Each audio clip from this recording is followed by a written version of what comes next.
Today's episode starts not with a story about the Philippines, but about Tijuana, Mexico. Get ready for 2 weeks at the happiest place on earth, Tijuana! When I was a little boy, my family went to visit my mom's side of the family in San Diego, which is right next to Tijuana, which is just across the California border. So it was my mom, my grandma De Rama, my Aunt Ellen, and my Auntie Nieva, who I've talked about before. I didn't realize how I was related to her. I'll link to that in the description. Mom says we're going to go to Tijuana. There's good shopping. We're going to get a bite to eat, but stay close because there's also a lot of crime there, like kidnappings and stuff. So I'm like, okay, now I'm a little worried. I'm looking around, like I said, it's my mom, my grandma, my aunt, my Auntie Nieva, and me, my older brother, and my little sisters. And I'm looking around and I'm like, I think probably my brother and I are the best fighters here. So this is a problem. I'm like, okay, I guess I'll just stay with the group. So we go on our way to Tijuana. So then we cross the border, and I remember the border crossing being pretty crowded. And then when we got into Tijuana, I remember it being dirty, like in the sense that it was like dirt ground. And it was kind of like a swap meet. But anyway, we're walking around, and I'm trying to stay close to my mom, like, right on her hip. And then I saw this store that was selling knives, and it had these nunchucks. And I was like, well, I know I'm not going to get a knife, but maybe I should get some nunchucks. And so I was like, yeah, this is great. It's gonna really help. So I asked my mom, I was like, hey mom, can I get some nunchucks? And they were like $5. And so my mom was like, no way, I'm not getting a nunchucks. So I was like, darn, I guess I'm just sticking with the group. So we finished our shopping, and then my mom's like, okay, now we're gonna go get a bite to eat. So we go into this restaurant that I remember as being like literally a hole in the wall type restaurant. And I was used to going to, like I mentioned, Taco Bell, McDonald's, franchises like that are pretty clean for the most part. So anyway, we sit down, and I'm already feeling a little bit uncomfortable, and my mom's like, by the way, these are tacos. We're gonna get you some tacos, but these aren't like tacos you're used to. These aren't Taco Bell tacos, or they're not like the tacos we have at home. I was like, okay, well, I like tacos, the ones that I've had, so it'll probably be fine. Like, how different can they really be? So anyway, then they bring out some just regular tacos for me, and I'm looking at the taco, and I'm like, what is this? First of all, the taco was like flopping open, and then I could see like refried beans. I could see like pieces of unmashed bean in the refried beans, and I was like, is this even cooked? And then I was like, okay, well, I'll just fold it myself, I guess. And so then I touched the taco, and it's like an uncooked hard shell from Taco Bell, and it feels kind of rubbery because I wasn't familiar with just like a corn tortilla. So it was a freaky experience for me, and that was how I first learned about authentic tacos. And I didn't like authentic tacos at the time. But anyway, fast forward a number of years, and I'm in college at BYU. And this is about the time where there were two things getting popular at the same time in Provo, Utah. One was a restaurant called Cafe Rio, and then the other one was Facebook. So a friend came up to me and was like, hey, have you heard of this place called Cafe Rio? And I was like, no, I haven't heard of that. Like, you got to try it. It's like the best Mexican food you can get. I was like, okay, cool. So I go to Cafe Rio because at the time, what's a little more debt? And I get this burrito. It's called the sweet pork burrito at Cafe Rio. It's totally delicious. And I was like, yeah, this is really good. And then I saw on Facebook, because I was starting to get onto there, that I'm starting to see people talk about Cafe Rio and be like, Cafe Rio's, this is fake Mexican. This is not real Mexican. If you like Cafe Rio, then you don't know Mexican food. You don't know tacos.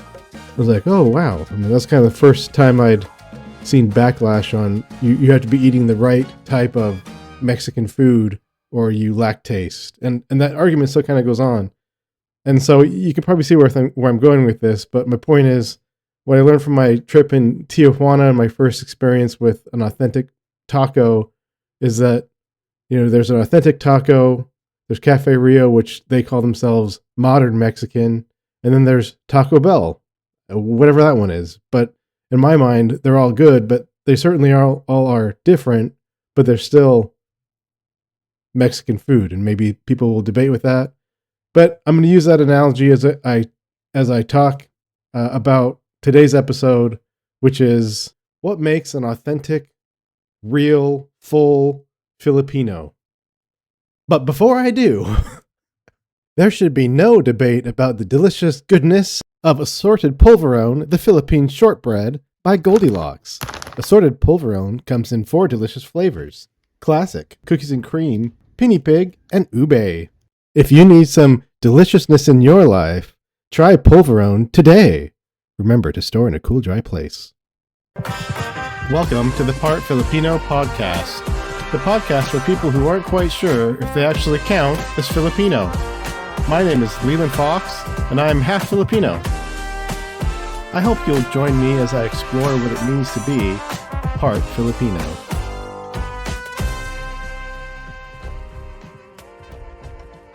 So this morning I checked my phone on my YouTube Studios app and saw that this channel has reached 1,000 subscribers. And I was really pleased and really surprised, frankly, that we reached 1,000 subscribers so quickly, because I was thinking maybe it'd be cool if I could get 1,000 subscribers within a year. And now it's been a month and a half, and it's just been so far incredible support from all of you out there on the interwebs. But I also want to make sure I'm tempering expectations, because like I said, I wasn't expecting to reach this level, this many people in this time. My purpose of getting this YouTube channel out there is, obviously I do want to share, but my goal is not necessarily to entertain here on YouTube. I'm not going to do any dancing videos. My goal is to learn and to explore about the Filipino culture, Filipino history, because as you, I'm sure, may know, I'm half Filipino, grew up here in America, and I felt kind of removed from the Filipino cultural identity growing up. And so I'm just trying to discover what that means from where I am now. And I'm putting it on YouTube and recording it on a podcast, just in case my kids in the future get interested and want to see. I guess it's kind of an online journal, so to speak, of me exploring my heritage. But anyway, I'm so happy that you're coming along for the ride with me, and I'm happy that people are sharing their thoughts and their comments and their views on things, because like I say, I'm not a historian, I'm not an expert on these things, I'm learning. And so when you chime in, it really helps me learn and helps the community grow, I believe. And I do view this as a conversation. So with that being said, let me get into the topic for today. In my last few episodes, I shared different definitions of Filipino, and then I reviewed the question of, am I Filipino enough, on sites like Reddit, and I looked at those views and responses, and what I found there was a really wide mix of views. Some people felt that in order to be Filipino, you had to be a citizen of the Philippines, know the culture, know the language, and that's a real Filipino. Others would say, as long as you have one drop of blood, you're Filipino. And of course, there was a range of views in between those two ideas. And then even here on my channel, a lot of the comments have been, most of them have been overwhelmingly supportive of what I'm doing and welcoming me and ensuring me that I'm do in fact count as Filipino. But then they also demonstrate that there is somewhat of a scale of how Filipino you are, even if it's unspoken. And let me show you what I mean. See, this first comment here, which I've actually reviewed before in a prior episode, says, I can see you have a Filipino heart. Thus, by my standards, you're a Filipino. And then the commenter says that there's a guy named Kyle of Becoming Filipino who has been granted Filipino citizenship, and that says that he is commended as more Filipino than most Filipinos is no little thing. So again, even though this person is saying, since you have a Filipino heart, you're Filipino. But then here we're suggesting that there is some sort of a scale because you can be considered more Filipino than most Filipinos. So what is this scale we're talking about?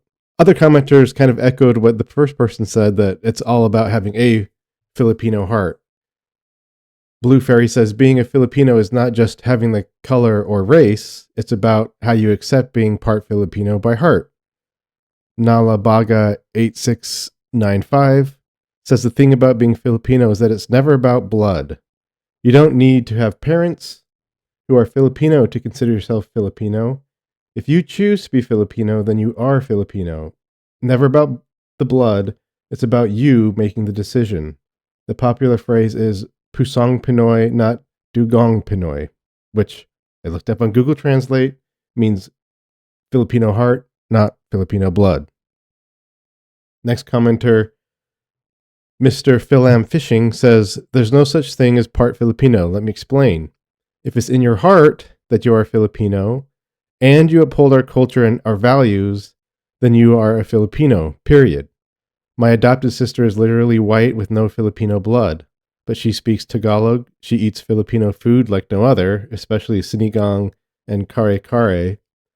She knows how to bless and respect her elders. Honestly, again, here's the phrase, she is more Filipino than some Filipinos I know. So again, there is a kind of a scale based on your heart and your belonging and adoption of the culture and values. Other people kind of focused in on, I showed a redacted version of my birth certificate showing that I was born in Quezon City to my Filipino mother. And this person says, I don't buy with the idea of being part Filipino because as far as legal is concerned, you are Filipino. Being Filipino is more than belonging politically to a community. It is the culture that defines who you really are. Another person says the birth certificate proves that you are full Pinoy by Filipino standards. Now, my point here is, of course, that there are, again, different standards that people view of what counts as you becoming Filipino. Is it the political belonging? Is it adopting of the culture? Is it having the Filipino heart, which maybe is adopting the culture? But is it also knowing the language, eating the food? There is a scale of you can become more Filipino than other Filipinos. And so I want to look at what that means. So to answer this question, I thought might be a good idea to find out what exactly is Filipino. Is it a race, nationality, culture, ethnicity, or what? And I thought that in today's DEI world, it would be kind of easy to find these distinctions and definitions, but it kind of wasn't. What I found is that we have a hard time pinpointing exactly what the differences are between race, nationality, ethnicity, and other types of identifiers. Like any self-respecting law school graduate, the first place I went was ChatGPT. I asked, is Filipino a race? If not, what is it? ChatGPT answers, no, Filipino is not a race. The term Filipino refers to the nationality or citizenship of people from the Philippines. It is an ethnic designation rather than a racial one.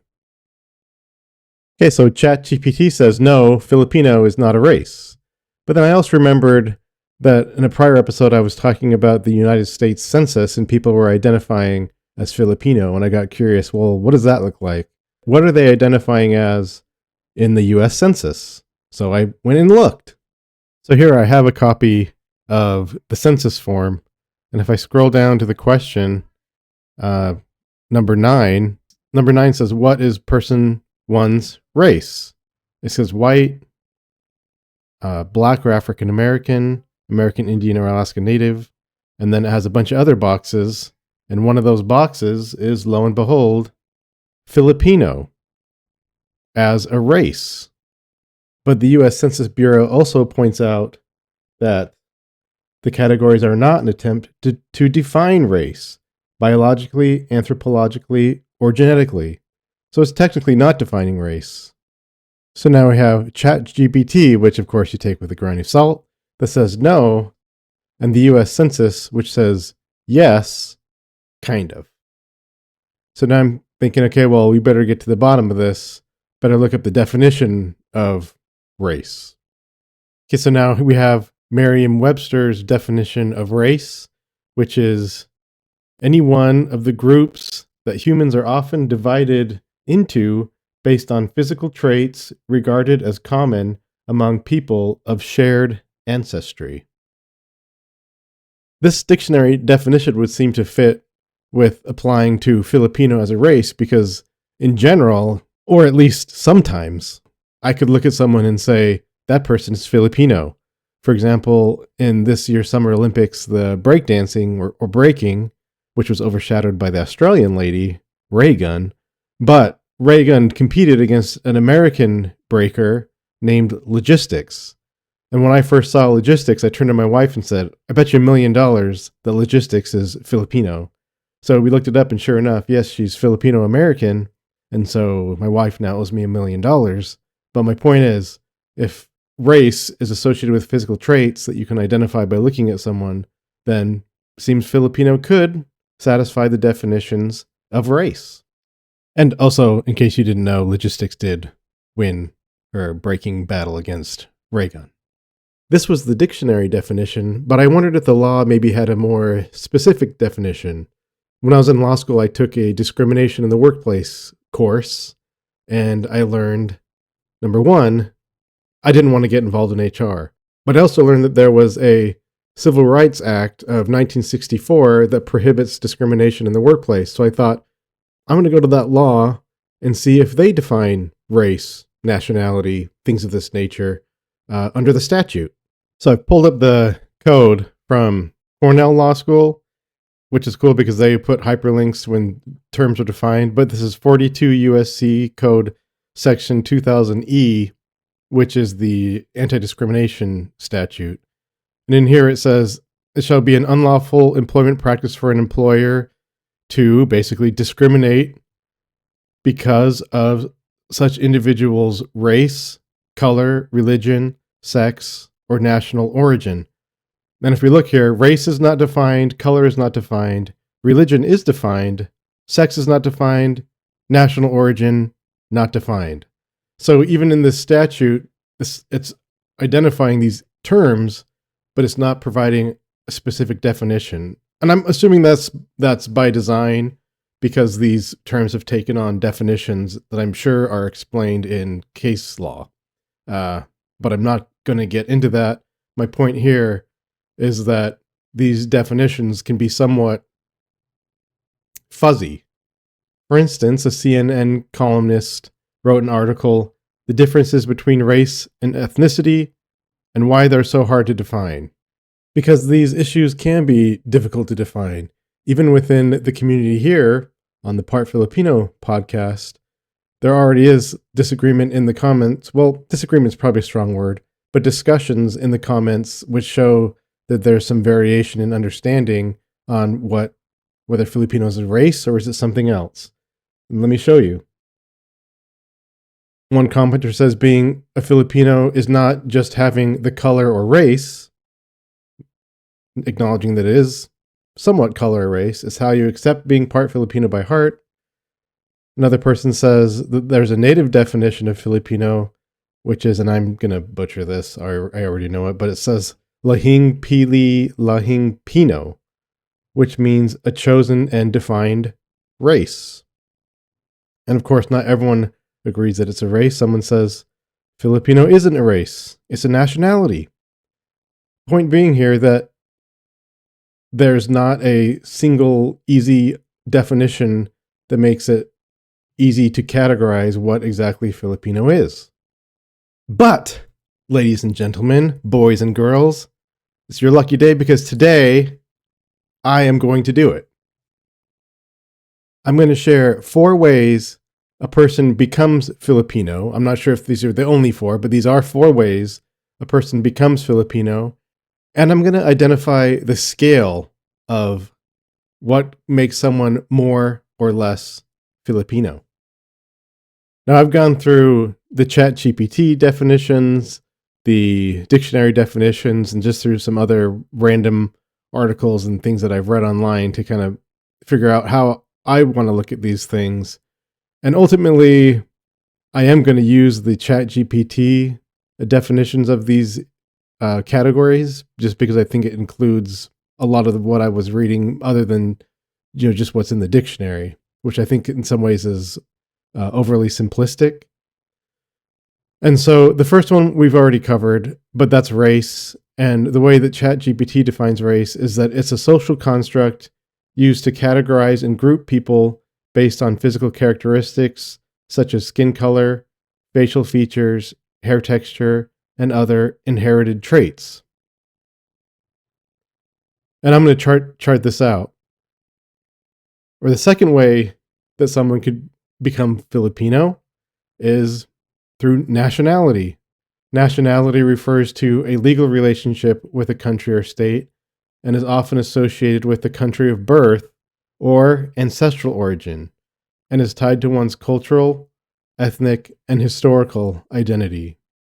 The third way is through citizenship. It's similar to nationality, but citizenship is a person's legal status within a country, granting them certain rights and responsibilities such as the right to vote, work, and live in the country.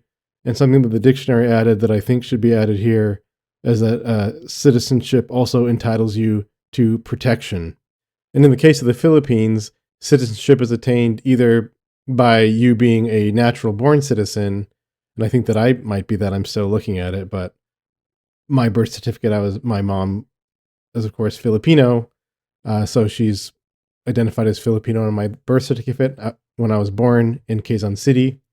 But if you're not a natural citizen, a natural born citizen, then you need to be naturalized. Clearly, I'm not an expert on this particular issue, but naturalization process has an administrative process, which, among other things, requires you to be able to read, write, and speak Filipino or any of the dialects of the Philippines, and requires you to have mingled with the Filipino and evince desire to learn and embrace the customs, traditions, and ideals of the Filipino people. So if you're going through the naturalization process, citizenship also carries with it a requirement of culture and language. And then the last one that I'm covering, at least, so number 4, is ethnicity. And ethnicity refers to a category of people who identify with each other based on shared cultural, linguistic, religious, or ancestral traits. So unlike race, which is often associated with physical characteristics, ethnicity is more about cultural identity and heritage. So now that I've read those definitions, what I'm going to do is I'm going to chart out each of those 4 categories against the elements of the definitions, because I think what you'll see is that there's a lot of overlap on the elements of each of these different categories of belonging, I guess is what I'll say. So I'm sharing my screen and I have a chart here. On the y-axis is 4 columns for each of the 4 categories, which is going to be race, nationality, citizenship, and ethnicity. And on the x-axis, what I'm going to do is I'm going to pull out each of the elements that are make up the definition. So, for example, on race includes physical characteristics. Oh, I can't type, so let me just enter this in after. Includes physical characteristics, and since those physical characteristics are inherited by ancestral origins, I will include ancestral origin. When I finish filling out these headings, it includes physical traits, ancestral origin, legal relationship, place of birth, and culture and language. Now what's interesting to me is what happens when I fill out this chart. And so I'm going to go category by category down. I'll start with race and put an X on the column where that column applies. So, for example, race, I put an X on physical traits and ancestral origin, since race has to do with inherited traits. Now, if I look at nationality, nationality refers to a legal relationship. So I'm putting an X on legal relationship with a country or state, and is often associated with the country of birth, place of birth gets an X, or ancestral origin gets an X, and is tied to one's cultural, ethnic, and historical identity. So I'm putting an X on culture and language. Citizenship is a person's legal status, so I'm putting an X on legal relationship within a country, granting them certain rights and responsibilities, such as the right to vote, work, and live in the country.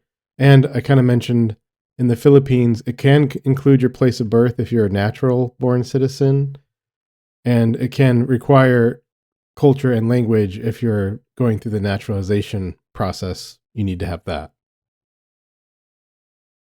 Finally, ethnicity refers to a category of people who identify with each other based on shared cultural, linguistic, religious, which I'm going to count as culture and language, or ancestral traits. So I'll put that as ancestral origin. Unlike race, which is often associated with physical characteristics, ethnicity is more about cultural identity and heritage. There are a few reasons why I think this chart is important. First, it's because words matter. Right now, when someone says Filipino, we've seen that there's a range of interpretation on what that means exactly. Some say it means you should be a citizen of the Philippines and know the language and culture to be Filipino. Others say the one-drop rule applies. As long as you check the ancestral origin column, you're Filipino. But what I think this chart shows is that one of the issues is that people aren't considering the range of interpretations of the definitions that apply when we say Filipino. You might be thinking of race, or only nationality, or only citizenship, or only ethnicity, but you've got to consider all of them when you're thinking about what is a Filipino. Second, I think this chart may help to visualize what it means when we say someone is more Filipino than other Filipinos. Because are we saying that they're checking off more of these boxes than other people are? I mean, I'd probably say it has to do more with the adoption of culture, which I'm sure can include its own sub boxes for us to go through. And the third thing is recognizing where you fall in this chart may help you understand your own Filipino identity and where you fall on these things. In fact, the only elements on this chart that you can control would be your citizenship and your understanding and adoption of the culture and language and everything that comes with that. And that's really the purpose of this Part Filipino project, is to explore more of the culture, of the heritage, and I'll hopefully get to this, but the language, because you all know that I struggle with that. But for me, I just wanted to share, better cue some nice learning music here. Where I fit in on this chart and how this chart helps me. If I fill out the chart for myself, at the beginning of this project, I would say that I had could check off country of birth, that I could check off ancestral origin, and I wasn't really sure how much I knew about the culture. I know I'm still struggling on learning the language, but I get mixed results on whether I had physical characteristics of Filipino. Some people would say, oh yeah, I can see it. Others would be like, no, you just look like a white guy. So that was questioned with me, and since I've started this, I've learned, hey, you know what, I might be currently a citizen of the Philippines because of my mom. So maybe I have that too. So I'm on my way to feeling more Filipino myself. The more I've been learning about the culture and more comments I've been seeing people share about things that I should know and recognize, it's helping me learn about myself and about what it means to be Filipino. So let me bring it back to my Tijuana story. Again, going back to the issue of tacos, you could have an authentic taco, you can have a modern taco, which is the Cafe Rio, or you could have whatever Taco Bell is. And you can debate on which one's an authentic taco, which one's real Mexican food, but to me, they're all good. And it's the same with being Filipino, whether you're Filipino because of your citizenship, because of your nationality, because of your race, or because you've adopted the culture. It all comes to being Filipino from a different angle, but it's still all Filipino. So I hope wherever you fall on the spectrum that you'll continue to learn with me, continue to be part of this community, and that we can learn what it means to be Filipino together. Catch you next time.